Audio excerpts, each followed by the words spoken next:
ನನ್ನ ಚಾನಲ್ಗೆ ನೀವೇನು ಸಬ್ಸ್ಕ್ರೈಬ್ ಆಗಿಲ್ಲ ಅಂದರೆ ಇಲ್ಲಿ ಕಾಣೋ ರೆಡ್ ಬಟನ್ನ ಕ್ಲಿಕ್ ಮಾಡಿ, ಹಾಗೆ ಪಕ್ಕದಲ್ಲಿರೋ ಬೆಲ್ ಬಟನ್ನ ಕ್ಲಿಕ್ ಮಾಡಿದ್ರೆ ನನ್ನ ಪ್ರತಿ ವಿಡಿಯೋ ನೋಟಿಫಿಕೇಷನ್ ನಿಮಗೆ ಬರುತ್ತೆ.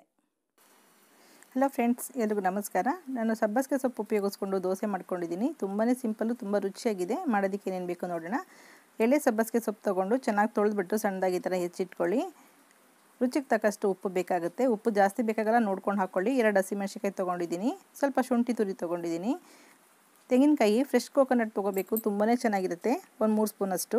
ದೋಸೆ ರೈಸು ರಾತ್ರಿ ಇಡೀ ನೆನೆಸಿರೋಂಥದ್ದು, ಬೆಳಿಗ್ಗೆಗೆ ಟಿಫನ್ ಮಾಡ್ತಾ ಇರೋದ್ರಿಂದ ರಾತ್ರಿ ನೆನೆಸಿಟ್ಟಿದ್ದೀನಿ. ನೀವು ಸಾಯಂಕಾಲ ಕೂಡ ಈ ದೋಸೆ ಮಾಡ್ಕೊಳ್ಬೋದು. ಇದೇ ಕಪ್ ಮೆಜರ್ಮೆಂಟ್ನಲ್ಲಿ 1 ಕಪ್ಪು ಅಕ್ಕಿ, 1 ಕಪ್ಪು ಸೊಪ್ಪು ತೊಗೊಂಡಿದ್ದೀನಿ. ಸ್ವಲ್ಪ ಎಣ್ಣೆ ಬೇಕಾಗುತ್ತೆ, ರುಬ್ಬೋದಕ್ಕೆ ಸ್ವಲ್ಪ ನೀರು ಬೇಕಾಗುತ್ತೆ. ಈಗ ಮಾಡೋದಿಗೆ ನೋಡೋಣ. ಒಂದು ಮಿಕ್ಸಿ ಜಾರ್ ತೊಗೊಂಡು ಅದಕ್ಕೆ ಎಲ್ಲ ಸಾಮಗ್ರಿಗಳನ್ನೂ ಹಾಕೋಬೇಕಾಗುತ್ತೆ. ತೆಂಗಿನಕಾಯಿ ತುರಿ, ರುಚಿಗೆ ತಕ್ಕಷ್ಟು ಉಪ್ಪು, ಹಸಿಮೆಣಸಿನ್ಕಾಯಿ, ಶುಂಠಿ, ಹಾಗೆ ಜೀರಿಗೆ ಕೂಡ ಬೇಕಾದ್ರೆ ಹಾಕ್ಕೊಳ್ಬೋದು, ಅದು ಚೆನ್ನಾಗಿರುತ್ತೆ. ಸಬ್ಬಸಿಗೆ ಸೊಪ್ಪು ಹಾಕ್ತಾರಿಂದ ಜೀರಿಗೆ ಫ್ಲೇವರ್ ಬೇಡ ಅಂತೇಳಿ ಹಾಕಿಲ್ಲ. ಸಬ್ಬಸಿಗೆ ಸೊಪ್ಪು ಹಾಕ್ಕೊಂಡು ಮತ್ತು ದೋಸೆ ರೈಸ್ ನೆನೆಸಿದ್ವಲ್ಲ, ಆ ರೈಸ್ ಹಾಕ್ಕೊಂಡು ಎಷ್ಟು ಬೇಕಾಗುತ್ತೆ ಅಷ್ಟು ನೀರು ಹಾಕ್ಕೊಂಡು ತುಂಬ ನುಣ್ಣಗೆ ರುಬ್ಕೋಬೇಕಾಗುತ್ತೆ. ರುಬ್ಬೇಕಾದ್ರೆ ತುಂಬ ನೀರು ಹಾಕೋಬೇಡಿ, ಆಮೇಲೆ ಜಾರೆಲ್ಲ ತೊಳೆದ್ಬಿಟ್ಟು ಕೂಡ ನೀರನ್ನ ಹೆಚ್ಚಿಸ್ಕೊಳ್ಬೋದು ನೀವು. ನೀರು ದೋಸೆ ಯಾವ ರೀತಿ ಮಾಡ್ತೀರಾ ಸೇಮ್ ಅದೇ ರೀತಿ ಮಾಡೋದು. ಇದಕ್ಕೆ ಸ್ವಲ್ಪ ಸೊಪ್ಪು ಮತ್ತು ಮಸಾಲೆ ಮಿಕ್ಸ್ ಮಾಡ್ತಾರಿಂದ ಇದ್ರ ಟೇಸ್ಟು ತುಂಬಾ ಅದ್ಭುತವಾಗಿರುತ್ತೆ. ಈಗ ಸ್ವಲ್ಪ ನೀರು ಹಾಕ್ಕೊಂಡು ರುಬ್ಕೊಳ್ಳೋಣ.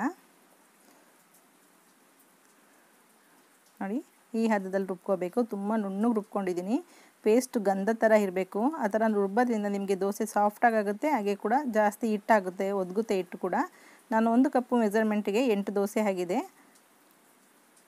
ನೀವು ಸಾಯಂಕಾಲ ಸ್ನ್ಯಾಕ್ಸ್ ಥರ ಊಟ ಮಾಡೋದಿಲ್ಲ, ಸ್ನ್ಯಾಕ್ಸ್ ಥರ ಬೇಕು ಅನ್ನೋದ್ರೆ, ಲೈಟ್ ಫುಡ್ ಬೇಕು ಅನ್ನೋದಾದ್ರು ಕೂಡ ಈ ದೋಸೆನ ಮಧ್ಯಾಹ್ನ ನೆನೆ ಹಾಕ್ಬಿಟ್ಟಕ್ಕಿನ ಸಂಜೆ ಕೂಡ ದೋಸೆ ಮಾಡ್ಕೊಳ್ಬೋದು. ಈ ಥರ ಸೊಪ್ಪೆಲ್ಲ ಹಾಕೋದ್ರಿಂದ ತುಂಬ ರುಚಿಯಾಗಿರುತ್ತೆ.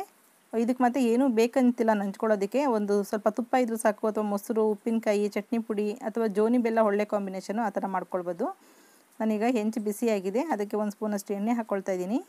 ಈಗ ದೋಸೆ ಹಾಕೋದಕ್ಕಿಂತ ಮುಂಚೆ ಪ್ರತಿ ಸಲನೂ ದೋಸೆನ ಈ ಥರ ತಿರುವಿನೇ ಹಾಕ್ಕೊಳ್ಬೇಕಾಗತ್ತೆ, ಇಲ್ಲಾಂದರೆ ಕೆಳಗಡೆ ಎಲ್ಲ ಹಿಟ್ಟು ಗಟ್ಟಿ ಥರ ಕುತ್ಕೊಬಿಟ್ಟಿರುತ್ತೆ. ನೋಡಿ, ಈ ಥರ ಪ್ರತಿ ಸಲನೂ ತಿರುಗಿಸಿ ಹಾಕ್ಕೋಬೇಕಾಗತ್ತೆ. ಇದು ಹಿಟ್ಟನ್ನು ಸ್ವಲ್ಪ ತೆಳ್ಳಗೆ ಮಾಡಿಕೊಂಡು ಚೆಲ್ದಂಗೆ ಹಾಕಬೇಕು. ಗುಡ್ ಥರ ತುಂಬ ಚೆನ್ನಾಗಿ ಬರುತ್ತೆ.